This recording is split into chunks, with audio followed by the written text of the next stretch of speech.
Eu nunca imaginei que um dia estaria contando isso. Durante anos, fui conhecida na congregação como a irmã de fé firme, sempre com o véu no lugar, a Bíblia nas mãos e um sorriso que escondia qualquer dor. Ninguém imaginava que por trás daquele semblante calmo havia um coração sangrando em silêncio. Meu marido, o irmão Samuel, era cooperador de jovens. Um homem respeitado, amado pelos irmãos e admirado pelas famílias. Sempre atencioso no púlpito, sempre correto nas palavras. Quando ele subia para fazer a oração, todos sentiam a presença de Deus. Eu também sentia, ou, pelo menos, achava que sentia. Mas Deus sabia que, por trás daquela aparência de santidade, havia algo escondido. Algo que, mais cedo ou mais tarde, viria à luz.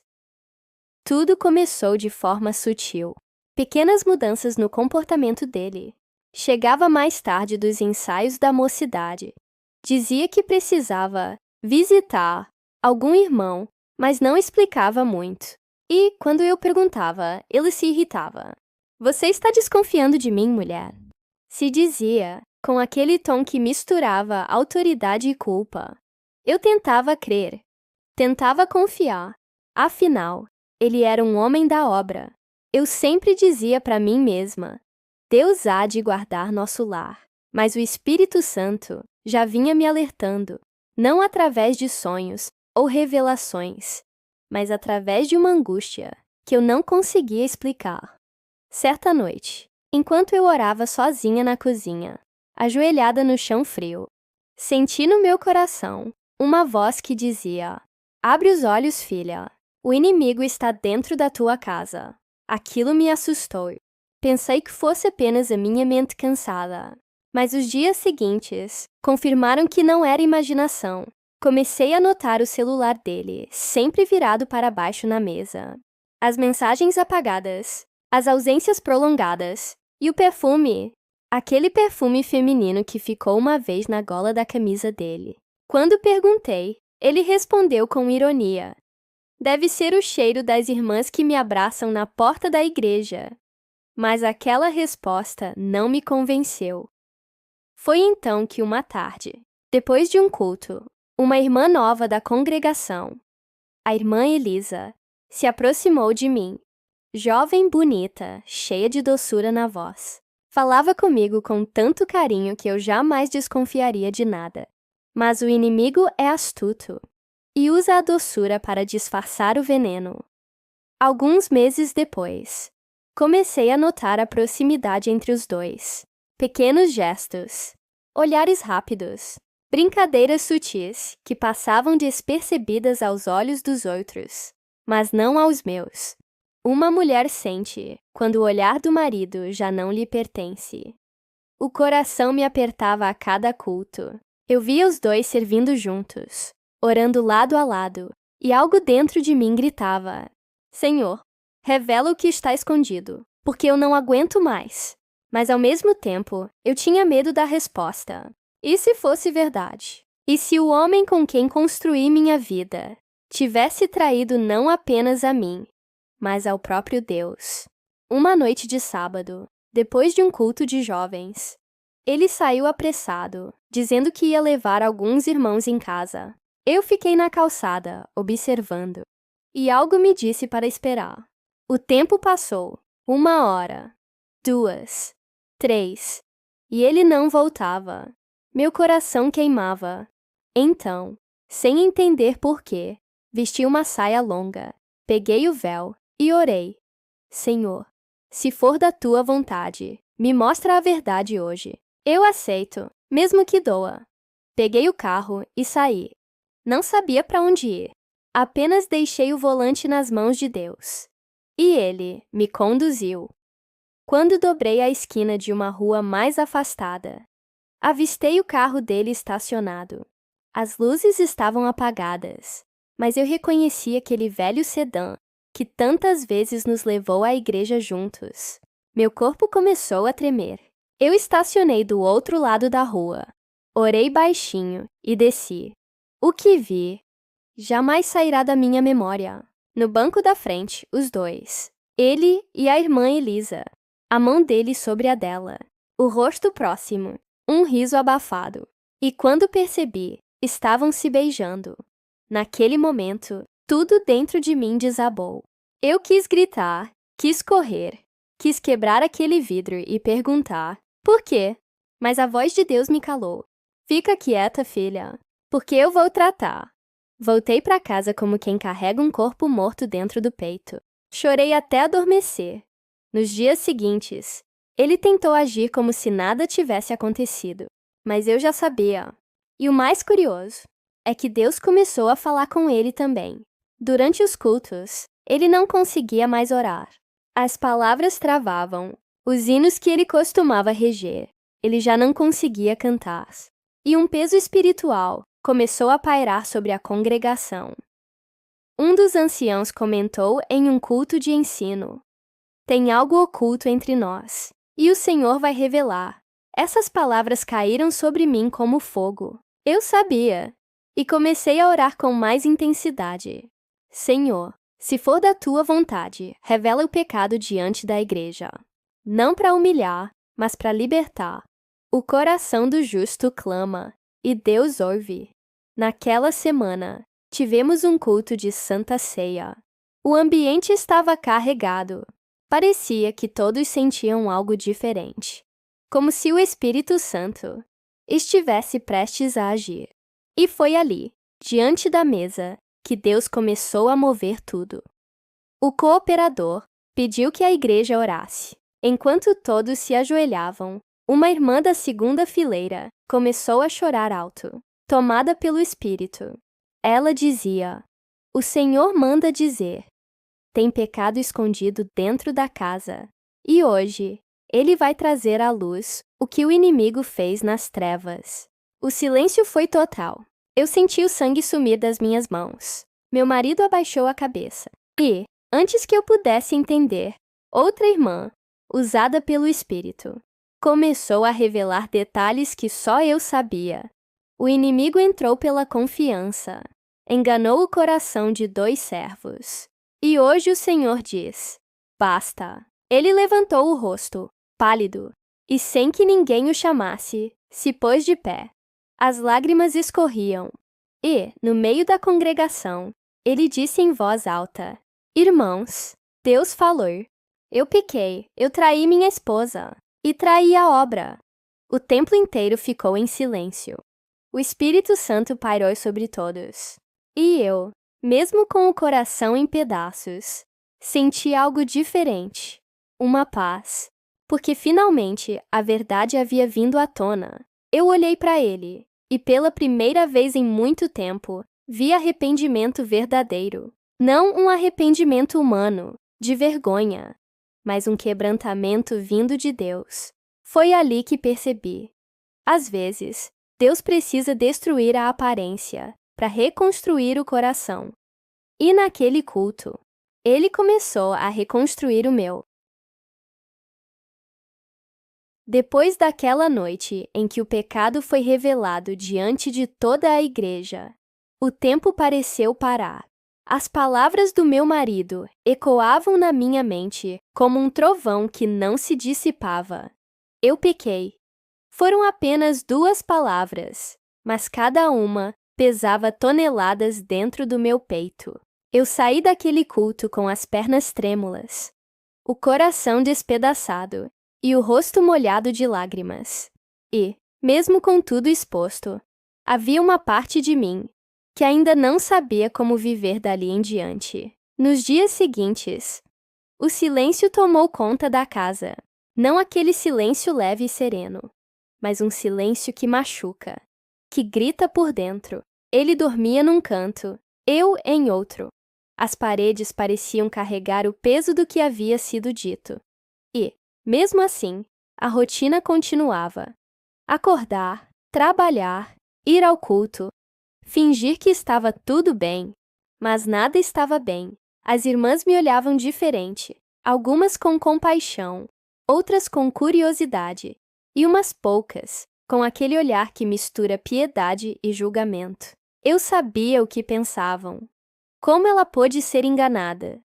Como o cooperador fez isso?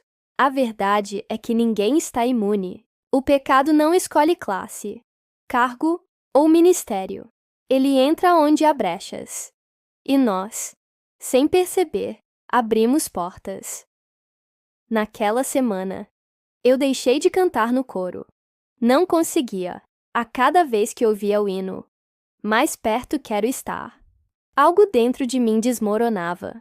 Era como se as notas me lembrassem da distância que agora existia. Entre mim, meu marido e Deus. Eu me perguntava todos os dias: por que o Senhor permitiu que isso acontecesse comigo?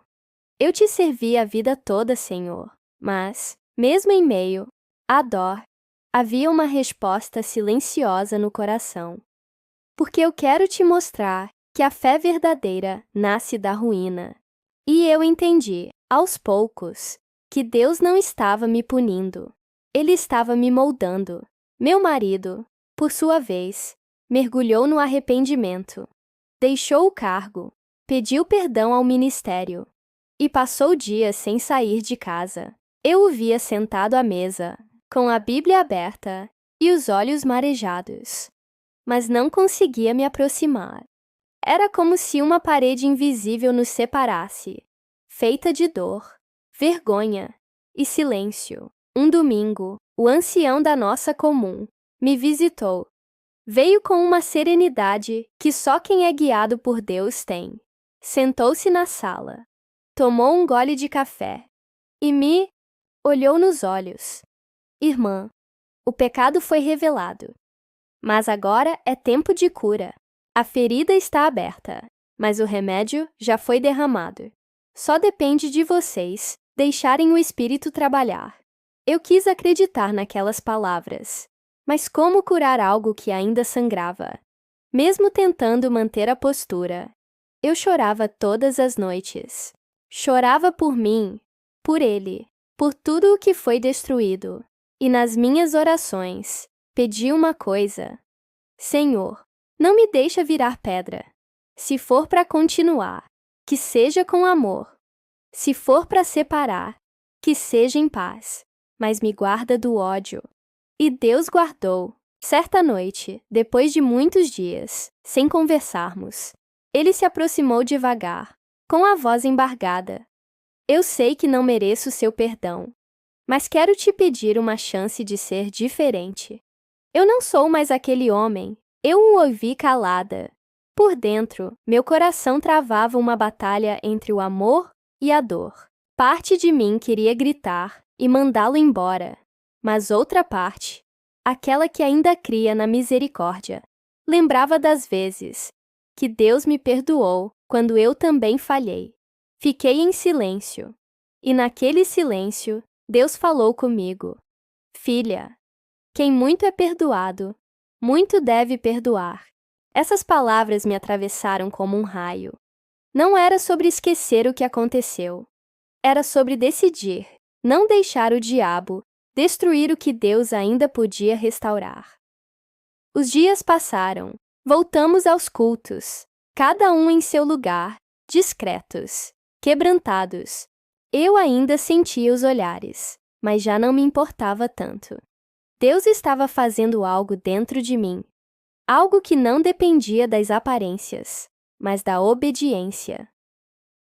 Certa tarde, durante a oração das irmãs, uma anciã foi usada por Deus e disse: Há uma filha aqui que carrega um fardo pesado, mas o Senhor manda dizer: Eu estou te curando em silêncio. O que foi vergonha vai se tornar testemunho. Naquele instante, eu chorei como há muito tempo não chorava, porque entendi que Deus não apenas viu minha dor, Ele estava transformando-a em ministério. A partir daquele dia, comecei a escrever um diário, não para registrar o sofrimento, mas para anotar os pequenos milagres. O dia em que conseguimos conversar sem lágrimas. A manhã em que ele me trouxe um café e disse: Ore comigo. O primeiro culto em que cantamos juntos de novo, e, aos poucos, percebi que o silêncio que antes me corroía Agora me ensinava a me ouvir a voz de Deus. Sim, houve dias em que a lembrança do pecado voltava e me feria. Mas havia outros em que eu olhava para ele e via um homem novo, não porque merecesse, mas porque Deus o estava quebrantando como nunca antes. Aprendi que o perdão não é um sentimento, é uma decisão diária e que, mesmo quando tudo parece destruído, o Senhor ainda trabalha nos bastidores. Hoje, quando olho para trás, vejo que aquele silêncio foi necessário. Foi nele que aprendi a depender totalmente de Deus. Foi nele que descobri que o Espírito Santo sussurra mais alto do que o barulho da dor. E foi nele que entendi: fingir que nada aconteceu não cura, mas entregar tudo nas mãos de Deus cura sim. Porque Ele é o Deus que revela o pecado, mas também é o Deus que restaura o arrependido. E o silêncio, que antes era um peso, se tornou o terreno onde floresceu o perdão. Depois da revelação do pecado, não foi apenas dentro da minha casa que o silêncio se instalou. Foi dentro da igreja também. A congregação inteira parecia andar em pontas de pés, como se cada palavra dita pudesse acender um incêndio. Havia um peso no ar e, ao mesmo tempo, uma expectativa. O que aconteceria agora? Alguns irmãos se afastaram discretamente. Outros, curiosos, cochichavam no corredor após o culto. E havia ainda os que me olhavam com lágrimas nos olhos, sem saber o que dizer, mas desejando me abraçar. Eu aprendi, ali, o quanto o ser humano é contraditório. Dentro da mesma igreja, coexistem o amor mais puro e o julgamento mais cruel. E quando o pecado vem à tona, cada coração revela o que realmente carrega: compaixão ou condenação. As irmãs mais antigas foram as primeiras a me procurar. Com o véu bem preso e o semblante sereno, uma delas me disse: Filha, não olhe para os lados. O mesmo Deus que revelou é o Deus que vai te sustentar. Quem julga, esquece que também tem pecado escondido. Essas palavras me deram força, mas não anulavam a dor de ser observada, medida, comentada. Algumas vezes, ao entrar no templo, eu sentia olhares me seguindo e vozes baixas que cessavam quando eu passava. Eu fingia não ouvir, mas Deus ouvia tudo e me ensinava a suportar calada. O cooperador local, um homem sábio e de poucas palavras, me chamou um dia para conversar. Sentei-me diante dele, trêmula, e ele disse: Irmã, o inimigo tentou destruir um lar que servia de exemplo, mas o Senhor não permitiu. Agora é tempo de mostrar que o amor de Cristo não acaba quando a reputação acaba. A igreja está observando, sim, mas o céu também. E no fim, o juízo que importa não é o dos homens.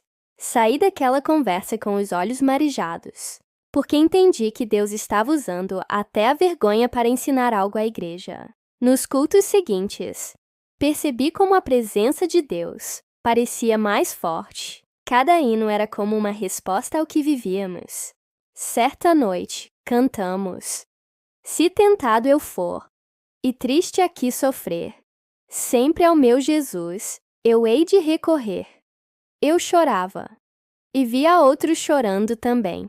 Alguns irmãos que antes não demonstravam emoção começaram a se quebrantar nos bancos. A dor exposta tinha feito a congregação olhar para dentro de si mesma.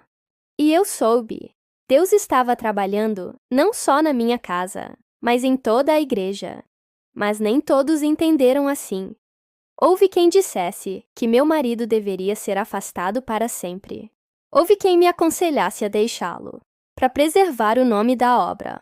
Outros, mais espirituais, pediam que eu orasse e esperasse a direção do Senhor. Entre tantas vozes, aprendi a calar e ouvir apenas uma, a de Deus. E essa voz dizia: Não é hora de destruir, é hora de restaurar. O escândalo foi público, mas o milagre também será.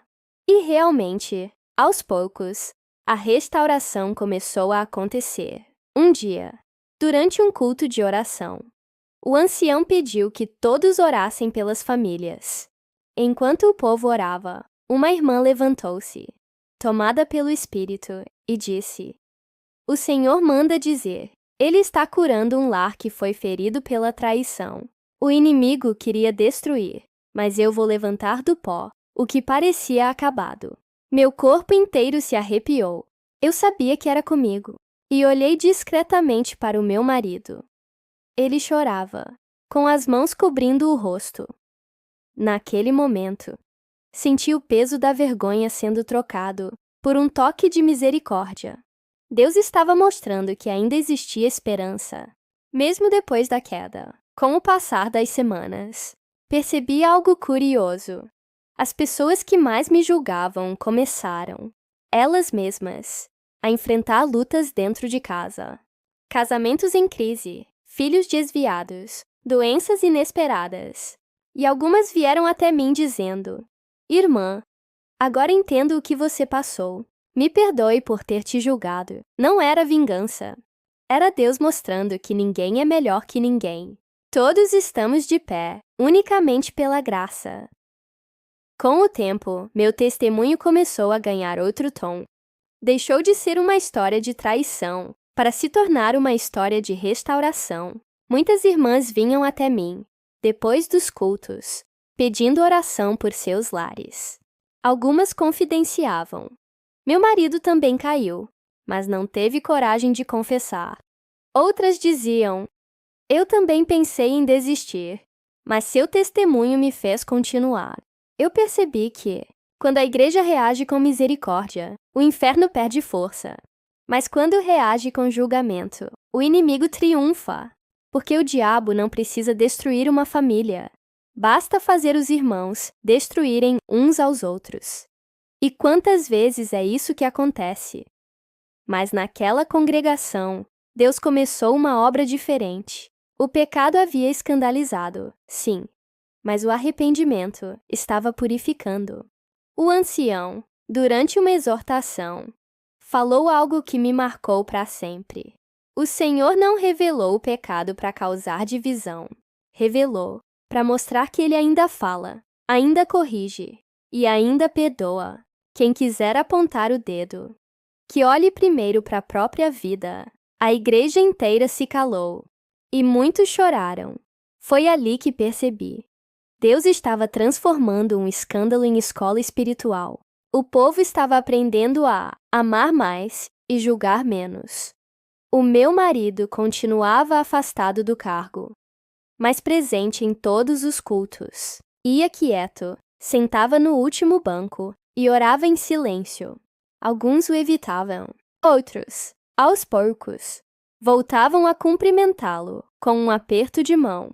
E eu via que, na medida em que a misericórdia crescia, a presença de Deus se manifestava mais forte nos cultos. Certa noite, uma irmã simples, dessas que quase não falam, levantou-se e disse: "O Senhor manda dizer, eu não desprezo o vaso rachado, porque é por ali que a minha luz passa." Aquela frase ficou ecoando na minha alma, porque era exatamente o que eu vivia. Eu era um vaso rachado, mas agora, através das rachaduras, a luz do perdão começava a brilhar.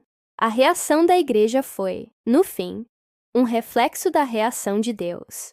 Alguns julgaram, sim, e se perderam em sua própria dureza, mas muitos se quebrantaram e descobriram que a misericórdia é o caminho mais curto entre o erro e a restauração.